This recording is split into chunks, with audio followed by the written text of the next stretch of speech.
yang bekerja sebagai asisten rumah tangga atau pembantu di rumah tangga ikut kancah pilek atau nyalek meraih suara tinggi. Sebelumnya juga ada tukang urut yang bisa duduk di kursi DPR hanya dengan modal pas-pasan.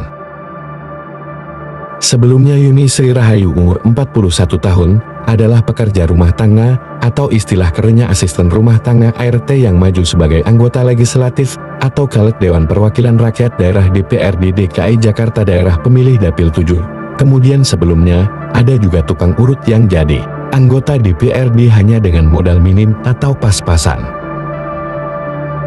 Sosok Sri Rahayu 41 pembantu rumah tangga viral setelah mencalonkan diri sebagai calon legislatif caleg dari Partai Buruh di kontestasi pemilu tahun 2024. Yuni yakin bisa lolos setelah maju untuk daerah pemilihan Dapil 7 Jakarta Selatan meliputi Kecamatan Cilandak, Kebayoran Baru, Kebayoran Lama, Pesanggerahan, dan Setiabudi. Selama kampanye, Yuni mengaku hanya memiliki modal yang pas-pasan. Dia hanya mengeluarkan uang sebesar 2,5 juta rupiah untuk pembuatan alat peraga kampanye seperti poster, stiker, gantungan kunci hingga kalender. Modal tersebut diperoleh dari hasil menyisihkan gajinya. Budget saya minim, memang bisanya segitu, katanya.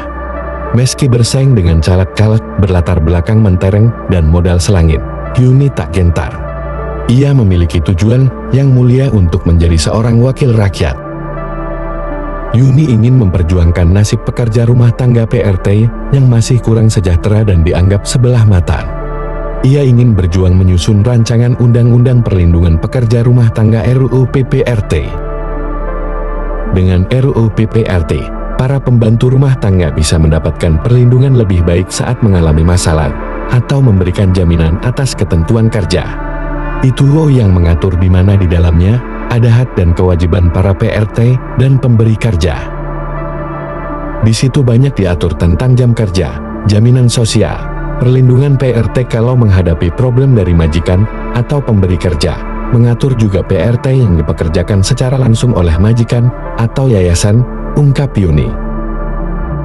Jadi semuanya mengatur benar-benar khusus tentang PRT, karena yang sekarang Ketenagakerjaan. Di situ kan hanya mengatur pemberi kerjanya itu pengusaha, bukan pemberi kerja majikan, imbuh dia. Yuni diketahui mendapat suara cukup tinggi, bahkan mampu ungguli artis Astrid Koya. Tukang urut jadi anggota DPRD Serang. Jauh sebelum Yuni Sri Rahayu terjun ke dunia politik, ada sesama pekerja kerah biru yang sudah lebih dulu berjuang lolos menjadi anggota legislatif. Ius Gusmana 33, warga kota Serang, Banten, yang sehari-harinya bekerja sebagai tukang urut berhasil terpilih menjadi anggota DPRD Kota Serang. Ia lolos pada pemilihan umum legislatif pada 9 April tahun 2014 silam. Ia maju dari Partai Keadilan Sejahtera PKS dan bersaing di daerah pemilihan Kota Serang II yang meliputi Kecamatan Serang. Dalam pemilihan tersebut, ia meraih suara 4.770. Sama seperti Yuni, Ius juga memiliki modal kampanye yang pas-pasan. Dana itu, katanya, sangat kecil dibandingkan pesaing-pesaingnya. Bahkan, rekan-rekannya sesama caleg DPR di Banten dan DPR membantu membuat atribut kampanye untuk Ius. Stiker, misalnya, dibuatkan caleg DPR di Banten. Saya tidak menghitung dana yang sudah dikeluarkan, tidak ada persiapan yang terlampau besar, kalau ada rezeki, ya digunakan, katanya dilansir Kompas. Cara Ius untuk berkampanye, mendulang dukungan dari masyarakat terbilang tak rumit. Dia mengaku hanya menjalin komunikasi dengan jaringan keluarga besar, teman dan masyarakat.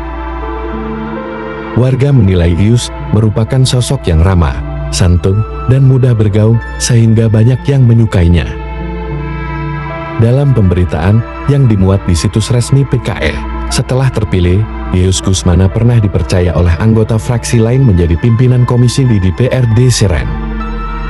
Mantan tukang urut itu pernah memimpin rapat paripurna alat kelengkapan Dewan AKD di DPRD Kota Serang. Sama halnya seperti Ius si tukang urut yang berhasil duduk di kursi DPR walaupun hanya dengan modal pas-pasan, sosok Yuni Sri Rahayu 41 pembantu rumah tangga PRT yang nyalek di Jakarta Selatan kini tengah mencuri perhatian. Dengan modal pas-pasan, Yuni mencalonkan diri di Dapil 7 DPRD DKI. Bahkan ia mampu mengungguli perolehan suara artis Astrid Kuya di kursi Pileg DPRD DKI Jakarta. Keduanya sama-sama maju di Dapil 7 Jakarta Selatan yang meliputi wilayah Cilandak, Kebayoran Baru, Kebayoran Lama, Pesanggerahan, dan Setiabudi. Yuni maju melalui Partai Buruh, sedangkan Astrid Kuya maju melalui Partai Amanat Nasional.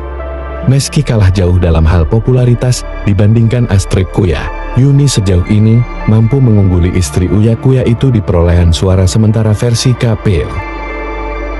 Hingga Selasa 20 Februari 2024 pukul 9.08 waktu Indonesia Barat, berdasar data real count KPU, Yuni tercatat sudah memiliki perolehan suara sebanyak 20.066 suara.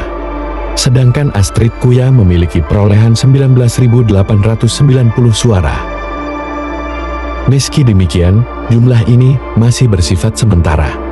Adapun data tersebut baru diambil dari 36,97% dari total keseluruhan TPS di wilayah Dapil 7 Jakarta Selatan.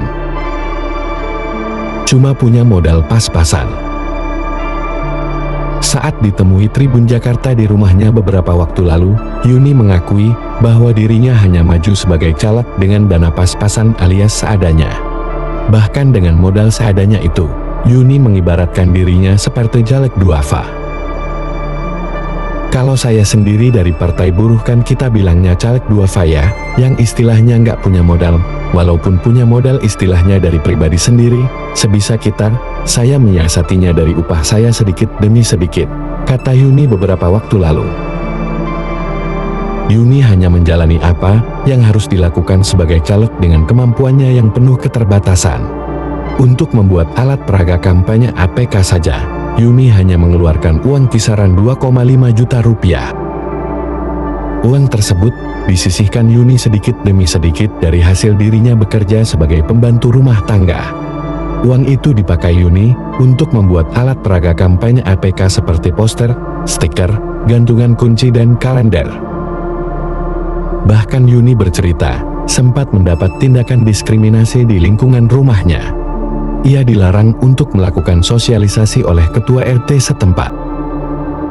Hal ini dialami Yuni saat dirinya hendak melakukan sosialisasi di sekitar rumah sebelum pencoblosan. Jujur saja di sini, rumah saya, waktu minta izin untuk sosialisasi sama RT di sini ya dia bilang gini, karena di sini sudah dukung 2 caleg, jadi nggak bisa sosialisasi, kata Yuni, Jumat 2 Februari 2024. Walau demikian, Yuni tak mau ambil pusing. Yuni sadar betul bahwa dirinya hanya memiliki dana pas-pasan, berbeda dengan caleg-caleg lainnya. Oleh sebab itu, ia memilih untuk mencari tempat lain dalam bersosialisasi dan kampanye. Cuma saya ya sudah biarin saja toh mereka yang punya modal mau dia berkampanye seperti apa itu, kan hak mereka. Saya kampanye sebisanya, tutur Yuni. Soal kalah menang itu, malah walami insya Allah nggak stres, sambungnya.